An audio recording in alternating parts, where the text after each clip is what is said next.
लोकशाहीचा बुलंद आवाज, रिपब्लिकन वार्ता, महाराष्ट्र. येवला भत्ते पुरुष नाका येथे ऑल इंडिया पॅन्थर सेनेचा रास्ता रोको आंदोलन. विद्यार्थ्यांच्या सुरक्षेसाठी कायमस्वरूपी पोलीस बंदोबस्ताची मागणी. नाशिक जिल्ह्यातील येवला येथील भत्ते पुरुष नाका येथे विद्यार्थ्यांच्या सुरक्षेच्या मागणीसाठी ऑल इंडिया पॅन्थर सेनेतर्फे रास्ता रोको आंदोलन करण्यात आले. दिनांक 17 फेब्रुवारी 2026 रोजी हे आंदोलन पार पडले. संघटनेचे राष्ट्रीय अध्यक्ष संघर्ष नाईक दीपक भाई केदार यांच्या आदेशानुसार आणि नाशिक जिल्हाध्यक्ष प्रशांत पगारे यांच्या मार्गदर्शनाखाली शहर ग्रामीण अध्यक्ष संदीप पगारे यांच्या नेतृत्वात हे आंदोलन करण्यात आले.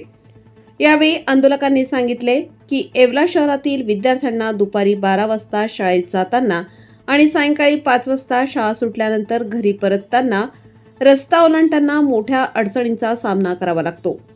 विशेषतः स्वामी मुक्तानंद शाळा परिसरात वाहतुकीची मोठी गर्दी होत असल्याने अपघाताची शक्यता निर्माण झाली आहे.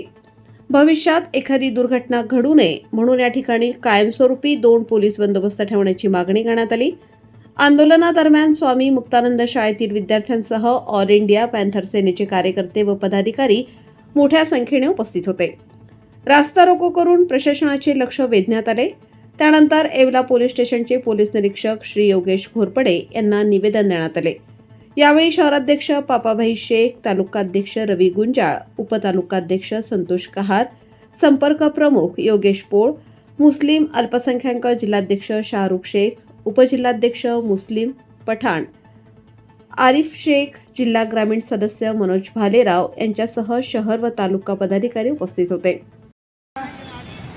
संघर्ष नायक राष्ट्रीय अध्यक्ष दीपक भाई केदार यांच्या आदेशाने व नाशिक जिल्हा अध्यक्ष श्री प्रशांत भाऊ पगारे यांच्या मार्गदर्शनाखाली आज येवला इथे भत्ते पुरुष नाका आज रस्ता रोको आंदोलन करत आहे.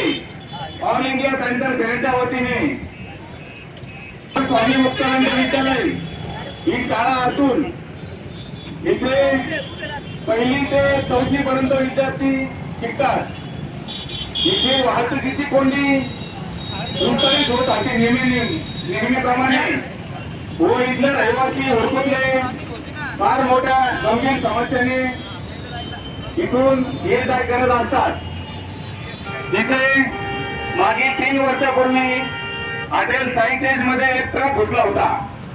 त्यानंतर मागील 2 ते 3 महिन्यामध्ये बळी गेलेला आहे.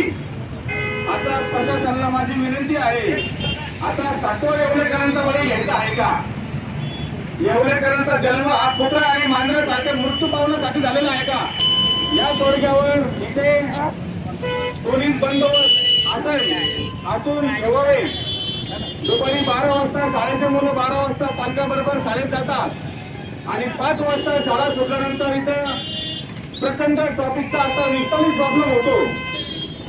याच्यासाठी आम्हाला पोलीस प्रशासनाला अशी विनंती आहे, इथे 2 पोलीस कॉन्स्टेबल जोपर्यंत आपलं सिग्नल इथे लागत नाही तोपर्यंत 2 पोलीस कॉन्स्टेबल ठेवून प्रशासनाने ऑल इंडिया पॅन्थर सेनेच्या कार्यकर्ते व येवल्याच्या नागरिकांना सहकार्य करावे ही नम्र विनंती.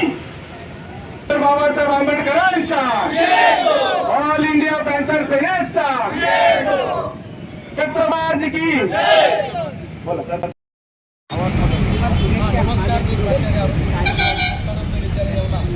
या ठिकाणी आपले छोटं युनिट आहे. प्रायमरी शिक्षण लहान मुलं गावात करत असतात. तिथं बेसिक ट्रॅफिक आणि वाहनाची प्रचंड वर्दळ असल्यामुळे छोटे जे जीव येतात ते आता मुठीमध्ये हात धरून इकडे या ठिकाणी येत असतात. पालकांना प्रचंड मोठी समस्या निर्माण होते. म्हणून त्यांनी एकतर अंडरपास करावा किंवा इथे रहदारीसाठी पोलिसांची व्यवस्था करावी आणि सर्व वाक्यानं जो त्रास होतो किंवा गावातील लोकांना इकडे येण्या जाण्याचा जो त्रास होतो तो कमी व्हावा ही अशी सर्वांच्या वतीने मी प्रशासनाला विनंती करतो. आणि शाळा सुटायच्या वेळेस आणि शाळा भरण्याच्या वेळेस तरी किमान या कर्मचारी पोलीस कर्मचारी या ठिकाणी ठेवावं अशी मी प्रशासनाला विनंती करतो. धन्यवाद. येवला शहरातील जो मुख्य रस्ता आहे तो रस्ता मृत्यूचा सापळा झालेला आहे. भत्ते पुरुष नाका असेल, शिर्डी, मालेगाव, छत्रपती संभाजीनगरच्या गाड्या असतील, सर्व याच रस्त्याने वाहनं येतात, जड वाहनं येतात, माल वाहतूक याच रस्त्याने होते. दुर्दैवाने इथल्या लोकप्रतिनिधीने कधीही या प्रश्नाकडे लक्ष दिलं नाही आणि दर दिवसाआड या ठिकाणी अपघात होतात. पाठीमागे एक व्यापारी सुद्धा या रस्त्याने दगावला. सरळ लोकांना चिरडवलं जातं. अनेक जण या ठिकाणी चिरडून मरण पावलेत. त्याच्यामुळे येवला शहराचा हा मुख्य रस्ता आहे. शाळेकरी मुलं, विद्यार्थी याच रस्त्याने वावर करतात. भाजीपाला सर्वसामान्य लोक सुद्धा याच रस्त्याने वावर करतात. त्याच्यामुळे प्रत्येकाला दिवसातून या रस्त्यावर यावंच लागतं आणि या रस्त्यावर आलं की कोणती गाडी येईल आणि चिरडून जाईल सांगता येत नाही. जीव मुठीत घेऊन रस्ता वळंडायचा आणि जीव मुठीत घेऊन जगायचं अशी सध्या येवल्याची परिस्थिती झालेली आहे. दुर्दैवाने इथले लोकप्रतिनिधी गाढ झोपलेले आहेत. ते या शहराला बायपास काढू शकले नाही. या शहरातील जड वाहने रोखू शकले नाहीत आणि त्याच्यामुळे येवला शहरवासियांना मृत्यूला सामोरं जावं लागतंय. ऑल इंडिया पॅन्थर सेनेचे नाशिकचे शहर ग्रामीण अध्यक्ष संदीप भाई पगारे यांच्या नेतृत्वात आज येवला या ठिकाणी रास्ता रोको आंदोलन करण्यात येत आहे. त्या ठिकाणी स्वामी मुक्तानंद शाळा आहे आणि त्या शाळेच्या प्रिन्सिपल, प्राचार्य, त्या ठिकाणचे कर्मचारी यांनी सुद्धा संघटनेला विनंती केली. अनेकांच्या समस्या संघटनेकडे आल्यानंतर संघटनेने आंदोलनाचा कॉल घेतलेला आहे. ऑल इंडिया पॅन्थर सेना या आंदोलनाच्या माध्यमातून मागणी करते की जड वाहनांना रोका, येवल्यांना भव्य असा बायपास काढा, जेणेकरून शहरामध्ये जड वाहनं येणार नाहीत आणि विद्यार्थी असो किंवा सर्वसामान्य असो यांच्या जीविताची हानी होणार नाही. तात्काळ स्वामी मुक्तानंद शाळेच्या समोर जो काही रस्ता आहे तिथे 2 ट्रॅफिक पोलीस हवालदार नेमण्यात यावेत. शाळा सुरू होण्याचा टाइम 12चा आहे आणि सुटण्याचा टाइम 5चा आहे. तर या दोन्ही वेळेला त्या ठिकाणी ट्रॅफिक हवालदार असावा. त्यांनी या विद्यार्थ्यांना सुखरूप रस्ता क्रॉस करण्यासाठी मदत करावी. उद्या जर एखाद्या विद्यार्थ्याची जीवित हानी झाली तर याला सर्वस्वी स्थानिक लोकप्रतिनिधी, आमदार, पालकमंत्री जबाबदार असतील, पोलीस यंत्रणा जबाबदार असेल, रस्ते वाहतूक विभाग जबाबदार असेल, राज्य सरकार जबाबदार असेल. त्याच्यामुळे आज आम्ही एक रस्ता रोकोचं मोठं आंदोलन या ठिकाणी करतोय. त्या आंदोलनानंतर जर जाग नाही आली तर मग मात्र आम्हाला तीव्र स्वरूपाचं आंदोलन केल्याशिवाय पर्याय राहणार नाही. म्हणून इशारा आहे की तात्काळ येवला शहरातील ही वाहतूक सुरळीत करण्यासाठी भूमिका घ्यावी.